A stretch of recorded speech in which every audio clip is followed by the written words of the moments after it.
Olá, gente querida. Nosso tema para reflexão no dia de hoje está no capítulo 7 do Evangelho segundo o Espiritismo, nos itens de 7 a 10. Também encontramos no Evangelho de Mateus, na Bíblia, no capítulo 11, no versículo 25. Ainda falando sobre bem-aventurados os pobres de espírito, nesse capítulo, vamos falar dos mistérios ocultos aos sábios e prudentes. Então começamos com uma oração. Graças te dou, meu Pai, Senhor do céu e da terra, por haver revelado essas coisas aos simples e pequeninos e ocultados daqueles que se acham sábios e prudentes. Aparentemente seriam com mais condições de compreender as revelações do alto. Jesus nos diz que precisamos entender como humildes aqueles que se humilham diante de Deus e que não se consideram superiores a ninguém. E aos outros, os orgulhosos pelo seu saber mundano, que negam a Deus, esses mistérios ficaram ocultos até os dias atuais. Tratando-os Deus de igual para igual, eles negam a existência de Deus.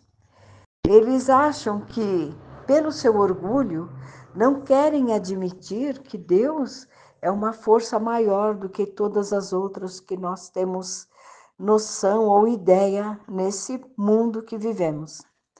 Tratam Deus de igual para igual. Naquele tempo que Jesus fala essas palavras, sábio era sinônimo de sabichão. Então Deus revela para os simples e os humildes as verdades eternas e busca e deixa essa busca para aqueles que não creem.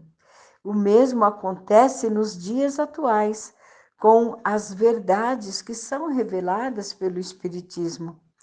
Certas pessoas incrédulas se admiram que os espíritos não façam nenhuma questão de os convencer das verdades espirituais, porque esses espíritos, eles se ocupam daqueles que buscam a luz e os ensinamentos com muita fé. Na falta de humildade, em alguns, eles acham que Deus deveria ficar muito feliz de os conduzir, provando-lhes a sua existência, provando o poder de Deus. Mas esse poder se revela nas pequenas coisas, porque Deus derrama sua luz por toda parte.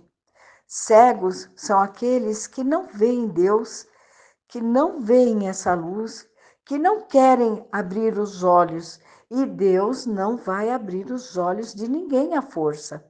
Deus deixa que cada um terá o seu momento certo, chegará a hora de reconhecer a soberania de Deus e de Jesus para todos os seres viventes.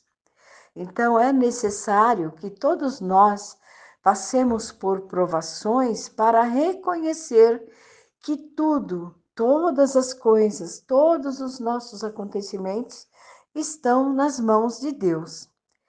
Algumas pessoas, alguns, desafiam Deus e se Deus fizer para mim isso que eu peço ou aquilo, eu vou acreditar na sua existência, porque Deus vai me convencer da sua existência. Mas nesse momento, esse espírito ou o seu espírito não está apto ou maduro para compreender e nem seu coração para sentir. O orgulho é uma venda que lhe cega, lhe tapa os olhos. Que adianta mostrar a luz a um cego?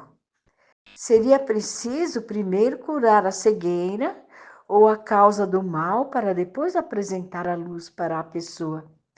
Então, Deus nos observa no nosso orgulho e sabe que algum dos olhos se abrirão, alguns, mas Ele quer que cada pessoa o faça, o busque por vontade própria.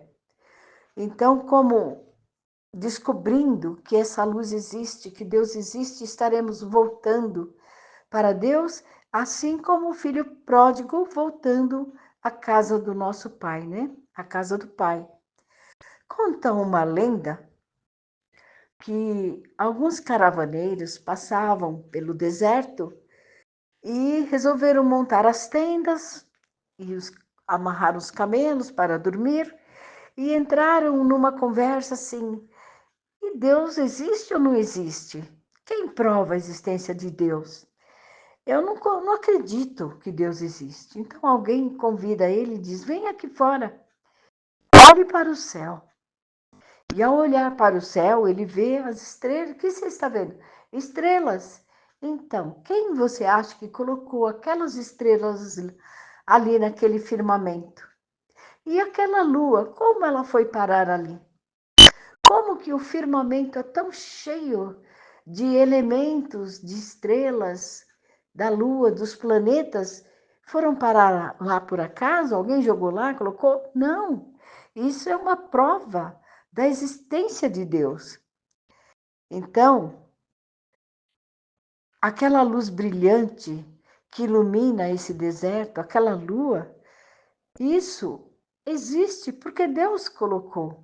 Então devemos respeitar a opinião do outro, né? Devemos amar esse outro que ainda está com uma crença, né? Precisando ser despertada. E o respeito por cada um que precisa ainda compreender a existência e as verdades através dos sinais que Deus nos dá e nos mostra todos os dias, e entender porque cada pessoa está num grau, está num estágio evolutivo.